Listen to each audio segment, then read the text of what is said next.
Kahala la Yahweh Bahashem Yahweh Shai. Waha Raha Kodash. All praises and glory go to you, Lord. Double honors and respect go to our apostles, our elders, and our teachers, men of great millstone. To you I say shalom. It's your brother, I'm Ryan. I'm back with another one. I saw a video today, Akim, that just brought me to Matthew chapter 7. And I will be putting a clip of that video here in this video. But as we always do, we filter through the scriptures. And today we're going to do Matthew chapter 7. As you will see, it very much connects or aligns with the clip that I'm going to put in the video. Okay? Matthew chapter 7. And where we're going to begin is verse 13. It says, "Enter you in at the strait gate, for wide is the gate and broad is the way that leadeth to destruction, and many there be which goeth in thereat." Right. There are a lot of paths that lead to different destinations in this world. Physical paths and spiritual paths. This is speaking about a spiritual journey. It says, "Enter ye at the strait gate." And the strait gate in this scenario is going through Yahweh Shai. He is the gate that leads us back onto Yahweh. He is the one that has reconciled us back onto our power with his sacrifice upon the cross. So he is the strait gate in this scenario. It says, "For wide is the gate and broad is the way that leadeth to destruction." All these other philosophies, all these other doctrines, these winds that carry you to a different destination, which is destruction. An example would be of your modern day churches who say that the law is done away with, right? They're leading you down a broad path that many have accepted as the way, but it leads right to their destruction, their demise. And not saying that the law alone can keep you from destruction or following the law, because the law alone cannot save you. Yahweh Shai says, "He that believeth on me," right, "shall not be shamed." And that individual that believes on Yahweh Shai is going to do their best to follow the law. However, they're going to have faith that their shortcomings will be covered by Yahweh Shai, who is the strait gate. Okay? But many more are going to be destroyed because they seek the wide or broad path that does lead to destruction. Verse 14. "Because strait is the gate, and narrow is the way, which leadeth unto life, and few there be that find it." Right, the elect. 1/3 of Yasha Allah. 1/3 of Israel shall obtain this path.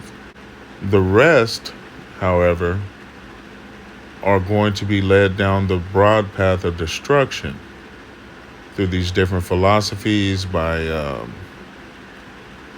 idol worshiping, by doing the things that are displeasing to Yahweh.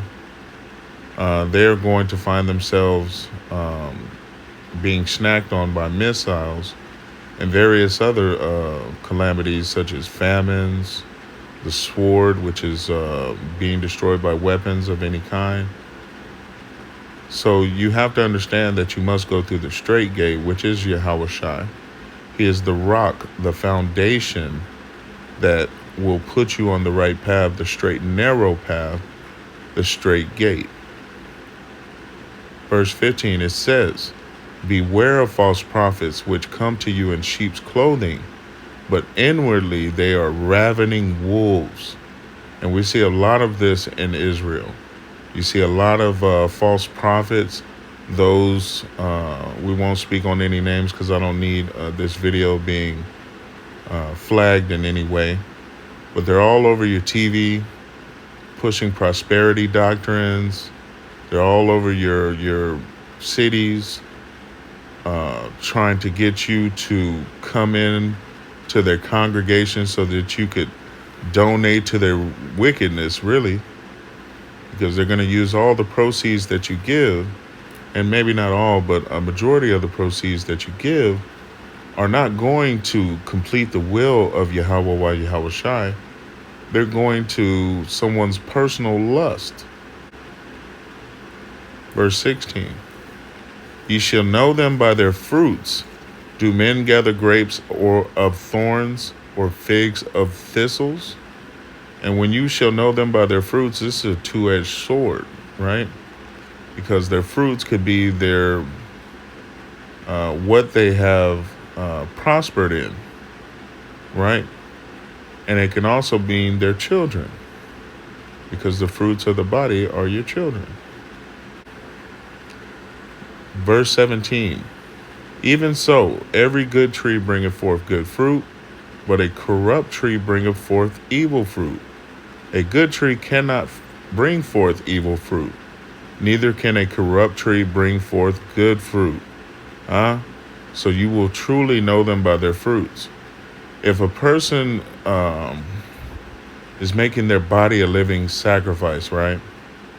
And they're putting up their videos, they're out here on the highways, byways, and hedges, bidding their nation.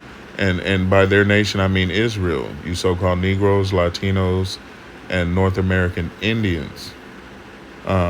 These individuals are bringing forth good fruit. Now, if you have someone in a building, their own temple, so to speak, they never go out on the highways, byways, and hedges. And what you see amongst their congregation is a bunch of demonic behavior, because they are pressing that the law is done away with.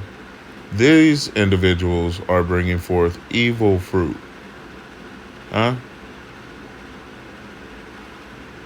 Verse 19, every tree that bringeth not forth good fruit is hewn down, cut down, and cast into the fire. Wherefore by their fruits ye shall know them. Not every one that saith unto me, Lord, Lord, shall enter into the kingdom of heaven, but he that doeth the will of my Father which is in heaven. Right.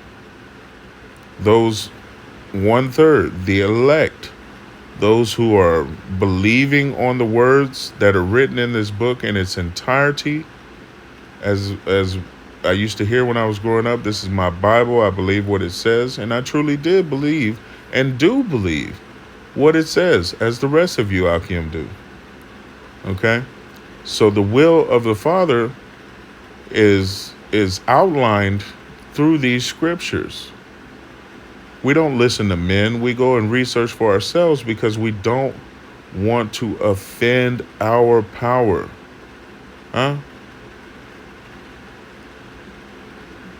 Hopefully that puts us in the good company of the hopeful elect and puts us in a position to receive the kingdom of heaven.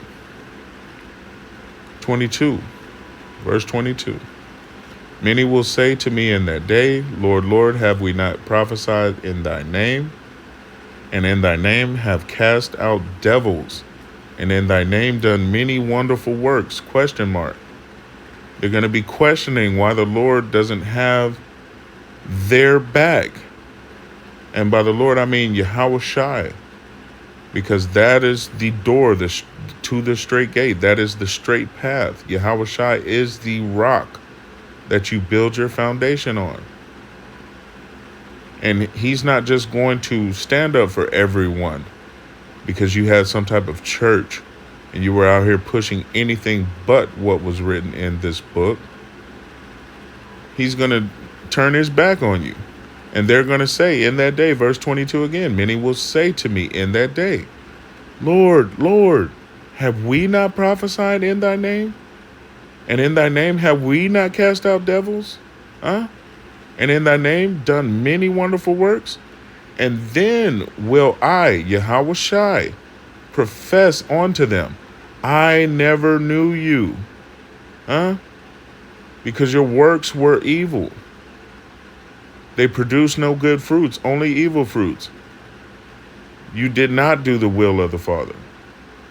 You did not go out here on the highways, byways, and hedges and prophesy that you must have a combination of following the law and faith in Yahushua to be saved. You did not go out here and tell the people that their conduct was going to lead to their destruction. You pushed your feel-good doctrine, and it was not aligned with the scriptures. Verse 23 again, and then will I profess unto them, I never knew you. Depart from me, ye that work iniquity. And iniquity is sin upon sin upon sin. Now, the part we're coming into,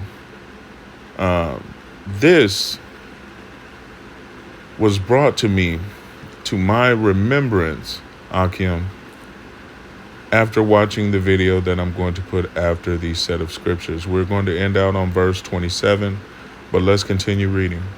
Verse 24.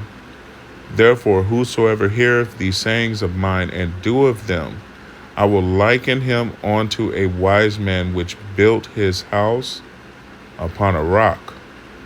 And the rain descended, and the floods came, and the winds blew, and beat upon that house, and it fell not. So no matter what came against it, the rain, the floods, the winds, the house remained intact, because it was built on a sure foundation, which is, again, is Yahushai. For it was founded upon a rock, and that rock is Yahushai. Verse 26. And everyone that heareth these sayings of mine and doeth them not, you rebelled against it. You came up with your own doctrines. You pushed your own fruit of your own belly, which was evil. Let's see what happens. Verse 26 again. And everyone that heareth these sayings of mine and doeth them not shall be likened unto a foolish man, which built his house upon the sand. And the rain descended, and the floods came, and the winds blew, and beat upon that house, and it fell. And great was the fall of it. Hopefully this has been edifying. Let's check out the video. Shalom, Akim.